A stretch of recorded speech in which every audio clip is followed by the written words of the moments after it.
Hello mga ka-good vibes, tara samahan nyo nga kaming mamasyal dahil meron tayong mga bisita ngayon na galing pa nga ng Nueva Ecija. Tara nang kumayan at enjoyin yung ambience at views ng mga pupuntahan nating lugar. Sigurado nga mag-e-enjoy kayo at pwede nyo ring puntahan.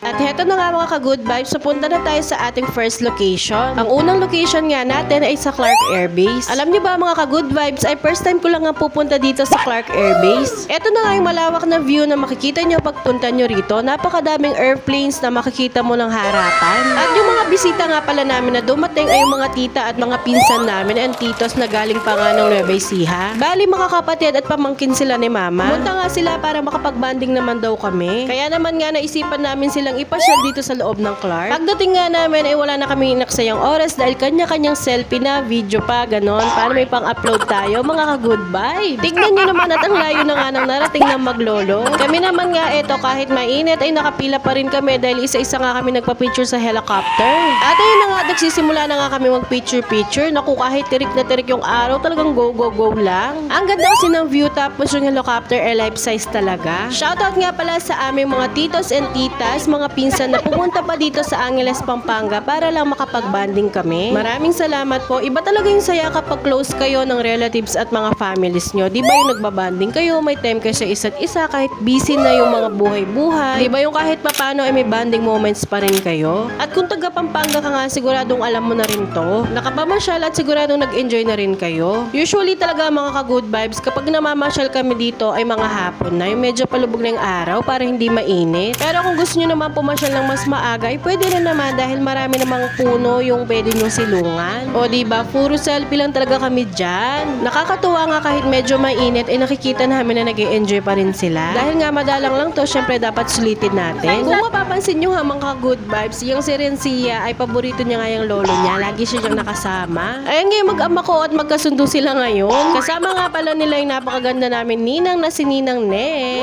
Ayan at naglakad na naman nga ang maglolo. Kumahanap na naman si daddy ng magandang spot para sa kanyang picture taking. Ayan, at habang kami naman ay tinitignan namin yung mga nakuhanan naming pictures.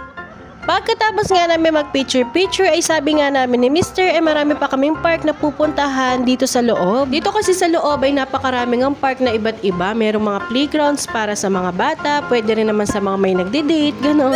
Kaya samahan nyo kami, napakasipag naman ni Kuya Uno ngayon. Ayan, at dala-dala na nga niya yung mga bag. Nung natapos na nga yung mga ganap, picture takings, ay pupunta naman tayo sa CDC Clark. Doon na nga kami kakain at doon na rin maglalaro yung mga bata dahil nga merong mga playground doon. At meron pa nga tayong mga palarong inihanda mga ka-good vibes. Ayan na nga muna sa ngayon. Maraming salamat sa panonood. Syempre, follow nyo na kami para sa ating part 2.